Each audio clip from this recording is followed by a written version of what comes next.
Are you one of the many people who struggle to find purpose and their place in the world?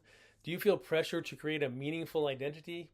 Is your need to create an identity a source of distress, anxiety, and depression?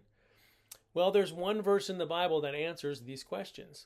This one verse explains why we already have significance, meaning, purpose, and an identity. The verse is the very first one in the Bible, Genesis 1:1. In the beginning, God created the heavens and the earth. Our intrinsic worth, assurance, and meaning depends on a theistic God creating all matter, time, and energy out of nothing. And here's why. Now, in the last video, I explained that if the ultimate reality is only the material universe, matter and energy, then any meaning and purpose must come from us, from within ourselves. So if you haven't watched the previous video, please stop this one, go back and watch it. What you will see is that if our meaning comes from ourselves, then when we are gone, that meaning will also be gone. Every human created meaning will ultimately be meaningless because eventually all humans will be gone, the universe will end in heat death, and nothing we did will ultimately matter. But with God as the ultimate reality, everything we do matters, and everything we do matters for eternity. The Christian doctrine of creation ex nihilo is in complete opposition to any other interpretation of the universe, and tells us that God created because he loves us and wants a relationship with us. The Bible repeatedly makes it clear that God does all the work to make it possible for us to be in relationship with him. Our efforts are usually a hindrance to the relationship God wants with us.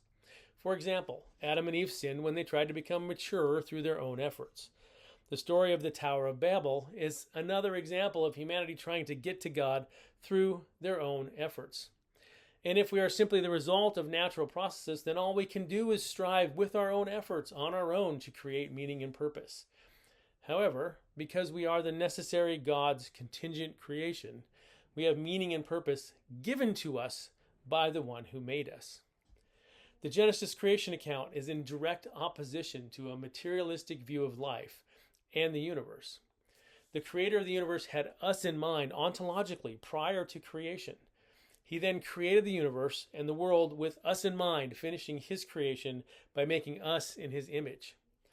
Genesis makes it clear that humans are the only creatures made in God's image and that all humans bear this image. This biblical view of humanity being made in God's image is the only view that accounts for the intrinsic value of human life because it is given to all humans by the only being who could give it to us, the creator of the universe. Our God-given purpose, meaning, and identity is not dependent on our ability or our achievements. It's not something that depends on what we do or what we don't do. God bestowed his image on all humans, and this provides us with inherent value, purpose, worth, and dignity. Our identity is in God, and this identity comes from outside of us. You don't have to strive and struggle to create an identity for yourself because we already have one. It comes from the creator of the universe, and it can't be taken away.